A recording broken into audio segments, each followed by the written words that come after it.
Hello everyone. आज हम पढ़ेंगे जीन पियाजे की कॉग्निटिव डेवलपमेंट थ्योरी की इंपॉर्टेंट फीचर्स जो सीटेट, यूटेट और बीएड एग्जाम्स के लिए बहुत इंपॉर्टेंट टॉपिक है। जीन पियाजे एक फेमस स्विस साइकोलॉजिस्ट थे। उन्होंने चिल्ड्रन के मेंटल डेवलपमेंट और लर्निंग प्रोसेस पर रिसर्च की। पियाजे का मानना था कि चिल्ड्रन एक्टिवली लर्न करते हैं। वो सिर्फ सुनकर नॉलेज गेन नहीं करते, बल्कि एक्सपीरियंसेस और एनवायरनमेंट के थ्रू खुद लर्निंग डेवलप करते हैं।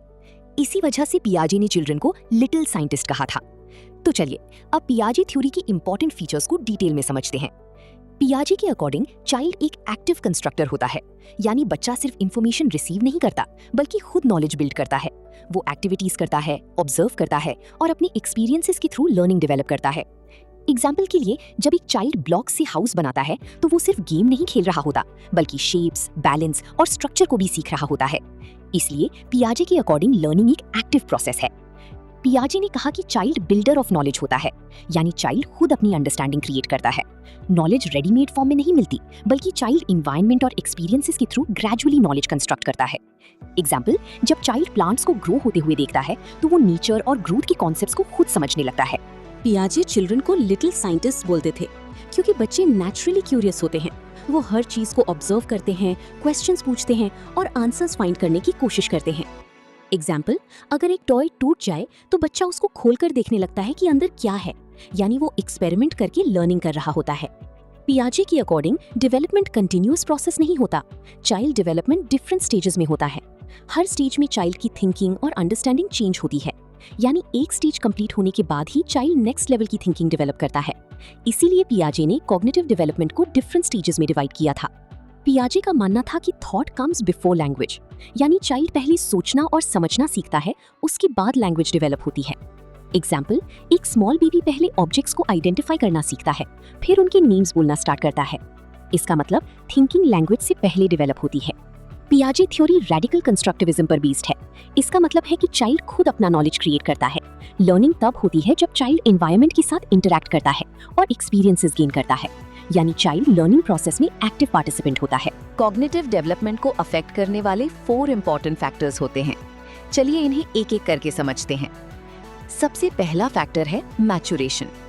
मैच्योरेशन का मतलब है बॉडी और ब्रेन का नेचुरल डेवलपमेंट एज के साथ होना। जैसे जैसे बच्चा बड़ा होता है, उसका ब्रेन डेवलप होता है और उसकी अंडरस्टैंडिंग भी बेटर होती जाती है।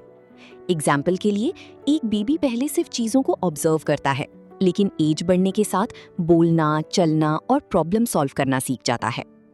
दूसरा फैक्टर है एक्सपीरियंस।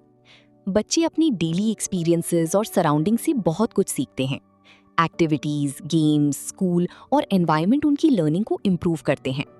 जितनी ज्यादा पॉजिटिव एक्सपीरियंसेस मिलते हैं, उतनी ही कॉग्निटिव ग्रोथ स्ट्रांग होती है। तीसरा फैक्टर है social interaction. Parents, teachers, friends और सोसाइटी के साथ इंटरैक्शन बच्चे की थिंकिंग और कम्युनिकेशन स्किल्स को डेवलप करता है।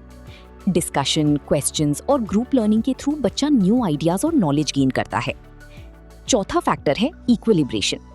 इसका मतलब होता है ओल्ड नॉलेज और न्यू नॉलेज के बीच बैलेंस बनाना।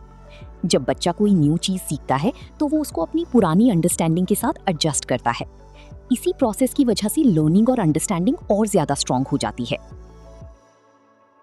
पियाजे के अकॉर्डिंग कॉग्निटिव डेवलपमेंट एक प्रोसेस है जिसमें बच्चा न्यू इन्फॉर्मेशन को समझता है और अपनी थिंकिंग को डेवलप करता है। इस प्रोसेस को इक्विलिब्रेशन प्रोसेस कहा जाता है। इसमें 4 इंपॉर्टेंट स्टेप्स होते हैं: स्कीमा, असिमिलेशन, अकोमोडेशन और इक्विलिब्रेशन। चलिए इन्हें सिंपल एग्जाम्पल के थ्रू समझते हैं। सबसे पहला स्टेप है स्कीमा। स्कीमा एक मेंटल फ्रेमवर्क होता है, यानी जो नॉलेज बच्चे के माइंड में पहले से होती है। जैसे एक बच्चा एनिमल्स के बारे में जानता है, बर्ड्स, फिश और डॉग्स, ये उसकी एग्जिस्टिंग अंडरस्टैंडिंग या स्कीमा है। दूसरा स्टेप है असिमिलेशन। इस प्रोसेस में बच्चा न्यू इन्फॉर्मेशन को अपनी पुरानी नॉलेज के अकॉर्डिंग समझने की कोशिश करता है।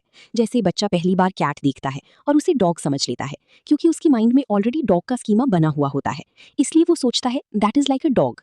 तीसरा स्टेप है अकोमोडेशन। जब बच्चे को पता चलता है कि कैट एक्चुअली डॉग नहीं है, तब वो अपनी ओल्ड थिंकिंग को मॉडिफाई करता है और न्यू स्कीमा डेवलप करता है। अब बच्चा समझ जाता है कि डॉग्स और कैट्स अलग अलग एनिमल्स हैं। इस प्रोसेस को अकोमोडेशन कहते हैं। चौथा और फाइनल स्टेप है इक्विलिब्रेशन। ये एक बैलेंस की स्टेट होती है जहां बच्चा न्यू और ओल्ड नॉलेज को प्रॉपर्ली एडजस्ट कर लेता है। असिमिलेशन और अकोमोडेशन के थ्रू बच्चा लर्निंग और अंडरस्टैंडिंग को इंप्रूव करता रहता है। इसी कंटिन्यूअस प्रोसेस को इक्विलिब्रेशन कहा जाता है। अगर आपको ये एक्सप्लेनेशन हेल्पफुल लगी हो तो वीडियो को लाइक करें शेयर करें और चैनल को सब्सक्राइब जरूर करें।